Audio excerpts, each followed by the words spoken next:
말씀을 준행할 때 하나님의 영광이 나타납니다. 말씀을 준행할 때 하나님의 영광이 나타납니다. 제목을 말씀 전합니다. 8절에 제사장 위임식 제사에 대해서 나오게 됩니다. 그리고 이제 이어서 9장에서는 아론이 직접 주관하는 첫 번째 제사가 이루어진 장면입니다.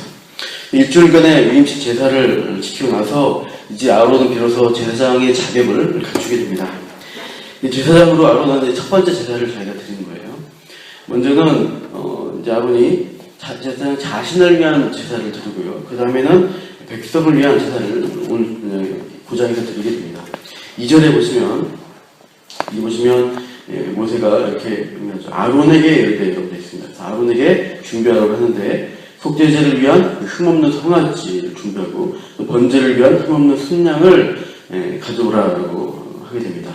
그리고 이제 이어서 3절에서는 누구에게 말하면 이스라엘 자손에게 말합니다. 이스라엘 자손을 위한 온 백성을 위한 속죄제물, 백성을 위한 속죄제 순염소, 번제를 위한 흠없는 송아지 어린 양을 가져오고 또 추가로 화목제로 소소와 순양의 또 소제물까지 가져오도록 지시를 합니다.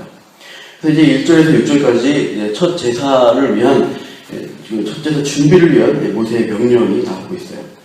그리고 이제 7절부터 14절 거기에는 이제 제사장 아론을 자신을 위한 제사가 드려지는 장면입니다.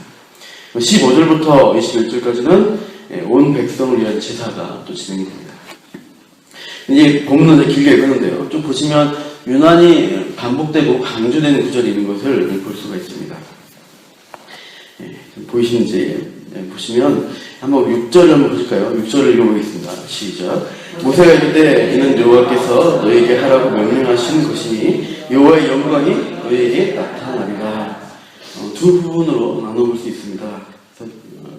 여호와께서 너에게 하라고 명령하신 것, 여호와의 명령이 나옵니다. 두 번째로 있는 게 방금 읽었던 부분, 여호와의 영광이 나타난다는 말씀이 있습니다. 이 두 부분이 강조돼서 본문 전체에 나오고 있습니다. 아론이 첫 제사를 집전하는데 옆에 이제 아론이 혼자 하는 게 아니라 모세가 옆에 서 있습니다.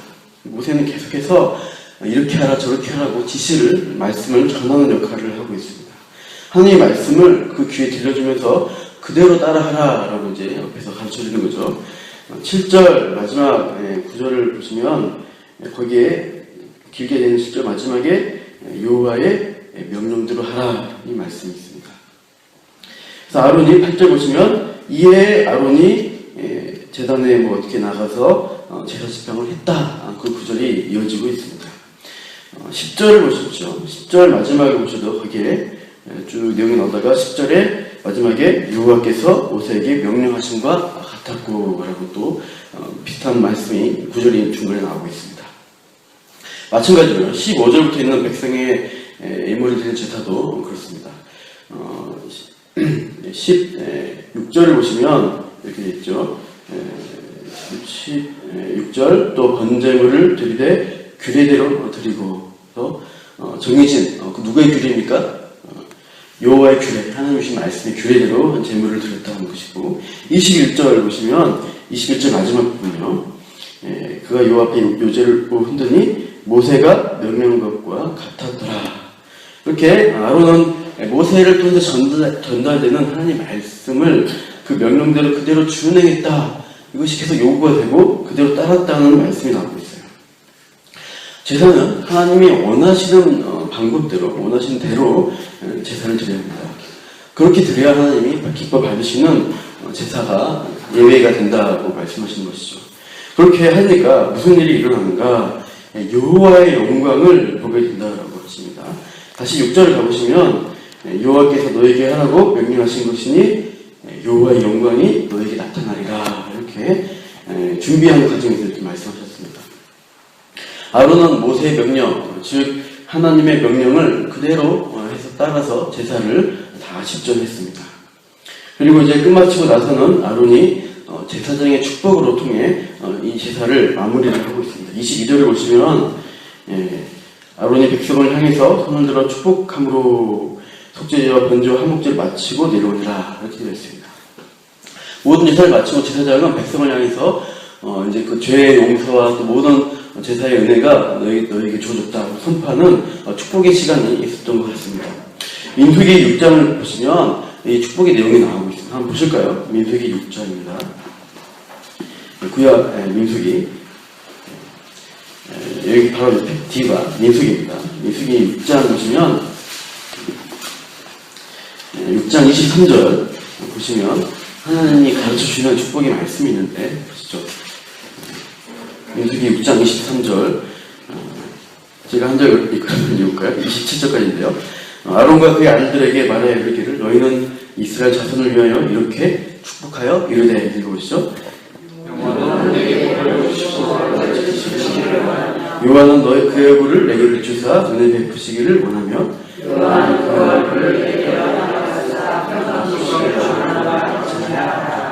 그들이 이같이 내 이름으로 이스라엘 자손에게 축복할지니 내가 그들에게 복을 주리라. 이렇게 복의 축복의 말씀을 아론이 또 그의 아들들이 선포하도록 하나님이 가르쳐 주셨습니다. 근데 가끔 보면 이 문구를 가지고 축도하시는 분들도 계십니다. 그래서 이 아론의 축복, 이런 이렇게 하나님 백성을 향해서 죄 용서받고 또 죄사함의 제사를 드린 다음에 이런 축복의 말씀이 백성을 향해서 선포된 것을 볼 수가 있습니다. 온전히 하나님의 뜻대로 제사를 드리고 예배드리는 가운데 하나님이 마지막에 축복의 말씀을 선포하도록 하셨습니다. 이렇게 축복하고 이제 첫 번째 제사가 이루어지게 됐습니다. 오늘 본문에는 한 가지 더 모세와 아론이 한 가지 더 일들을 하고 있어요.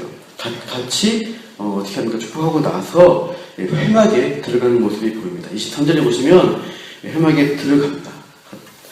왜 다시 회막에 들어갔을까? 아마도 4절 마지막에 보시면 마지막 오늘 여호와께서 너희에게 나타나실 것이라 이렇게 했던 모세 예고처럼 6절 끝에 여호와의 영광이 나타나기로 했던 약속에 대한 강구를 하지 않았을까 생각이 들어요. 그 약속을 이루어 주옵소서, 영광을 나타내 주옵소서라고 기도했던 것 같습니다. 그 기도 후에 다시 나와서 백성을 향해서 성막 앞에 이제 나와서 축복의 말씀을 또 선포합니다. 그때 무슨 일이 일어났는가? 우리 23절 본문에 24절을 읽어보겠습니다. 시작. 모세와 아론이 회막에 들어갔다가 나와서 백성에게 축복하더니 여호와의 영광이 온 백성에게 나타나며 불이 여호와 앞에서 나와 제단 위에 번제물과 기름을 사르지라 온 백성이 이를 보고 소리 지르며 엎드렸더라. 여호와의 영광이 온 백성에게 나타납니다. 특히 불이 나와서 그 번제단 위에 번제물과 기름을 다 살라버립니다. 이미 이제 우리가 볼 때 속죄제, 번제, 화목제는 이미 드렸습니다. 그러면 이게 이제 순간을 볼 때 이게 또 뭐 새로운 게 올라왔나 생각이 들 수 있는데요. 이런 의미로 이해하시면 될 것 같아요. 아직 속죄제, 번제 제물들이 그 번제에 탈 때요. 그것이 손쉽게 타는 것이 아니라 천천히 타들어갑니다. 좀 시간이 걸리는 것입니다. 그래서 어느 정도 이제 완전히 타기 전까지 시간이 타들어가는 가운데 어떻게 됐어요? 하나님으로부터 불이 내려와서 완전히 태워지는, 순식간에 불이 확 불살라지는 그런 모습이 백성에게 보여지는 거예요.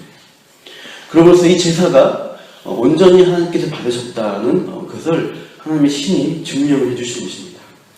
이제 불이 확 타는, 여호와로부터 불이 나와서 타는 것을 보면서 백성들의 반응은 어떻게 했어요?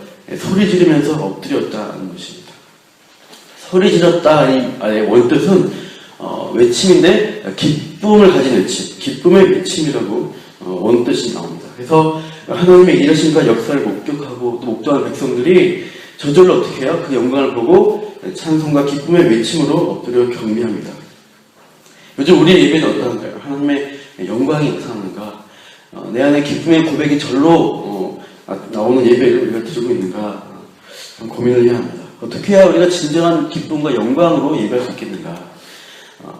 오늘 본문에 의하면 어떻게 돼요? 말씀하신 대로, 명령하신 대로 행할 때 하나님의 영광이 나타난다는 말씀이에요.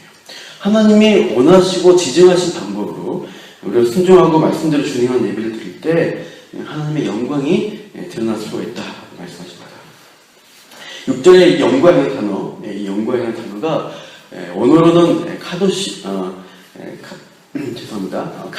합니다. 카보드. 원래 뜻은 무겁다라는 뜻을 가지고 있습니다. 무거움.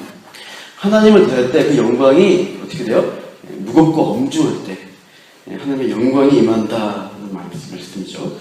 그러면 반대로 하나님을 가볍게 대하고 쉽게 대하는 사람에게 하나님의 영광이 임할 수 있겠는가? 어렵다는 것입니다. 하나님 말씀을 가벼이 여기고 그 경고의 말씀을 무시하고 우습게 여기는데 하나님이 임재하시고 영광을 보여줄 수 있겠습니까? 그 영광이 떠난 장면이 에스겔서의 예로 볼 수가 있습니다. 우리 에스겔서 한번 보시죠. 에스겔서 1장입니다. 한번 펴보시기 바랍니다. 구약성경 에스겔 예레미야 다음에 있습니다. 에스겔 1장을 보시면 거기에 하나님 말씀에 불순종하고 선지자의 경고를 우습게 여겼다가 완전히 망한 유다 말기의 상황들이 쭉 진행이 됩니다. 1장 전체에 보시면 거기에 처음부터 여러분이 이제 보셨을 때 좀 읽기가 어려운 내용이 나옵니다. 에스겔서 1장에 에스겔 선지자가 유다 말기에 포로로 잡혀서 바벨론의 그갈 강가 아마 포로 성소 같은 그런 지정된 장소였던 것 같아요. 거기에 거주하게 되면서 하나님의 영이 임해서 환상을 보는 게 나옵니다. 그래서 1장에 보시면 그룹의 모습, 움직이는 천사 그룹의 모습이 묘사가 되고 있어요. 딱 읽었을 때 무슨 소리인지 이해가 안 되는 부분입니다. 이 하나님의 영광, 그룹을 위한 영광이 1장에 설명이 되면서 그 이후 이제 이 예언이 진행되면서 유다의 지도층 그리고 성전에서 일어난 그 백성들의 이방 신에 대한 우상 숭배 또 온갖 이방 종교의 의식을 가져온 그 모습을 묘사를 하고 있습니다. 그렇게 해서 성경에 대한 묘사가 있는데 10장 18절 한번 봐보시죠. 10장 18절입니다. 뒤에 이렇게 진행되다가 10장 18절 보시면 여기서부터는 여호와의 영광이 떠나는 장면이 나타나게 됩니다. 온갖 우상 숭배와 하나님 말씀을 떠나는 그들 앞에 어떤 환상이 보이는가? 10장 18절 읽어볼게요. 시작. 여호와의 영광이 성전 문지방을 떠나서 그룹들 위에 머무르니 성전 문지방 성전에 있지만 그 문지방에서 그룹들 위로 올라가게 됩니다.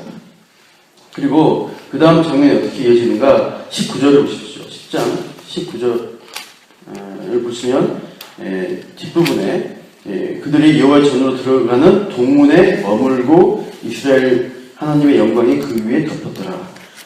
문지방에다가 동문, 그러니까 성전이 이렇게 되어 있습니다. 성전이 이쪽이 동쪽이고 이쪽이 서쪽이면요. 여기가 지성소, 성전 여기가 지성소고 여기가 이제 성소고 앞뒤뜰 여기가 문입니다. 동쪽 문. 이쪽이 이제 동쪽으로 쭉 가는 거죠. 성전 문지방에 있다가 이쪽에 동문으로 갑니다. 동문으로 가죠.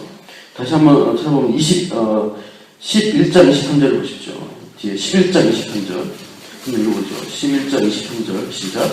여호와의 영광이 성 가운데서부터 올라가 성읍 동쪽 산에 머무르고 동문에 있다가 어떻게 됩니까? 이제는 아예 성전을 떠나서 동쪽 산으로 가버리십니다. 올라가 버리십니다.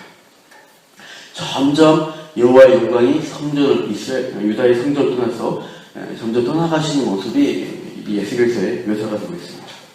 왜 하나님의 영광이 성전을 떠나서 멀리 가버리시는 걸까요? 유다 백성이 하나님 말씀을 가볍게 여기고 불순종하였기 때문이고 하나님을 우습게 여겼기 때문이죠. 데이비스 웰스라는 신학자는 거룩하신 하나님이라는 책에서 현대교회의 문제가 뭐냐 할 때 가벼움이다.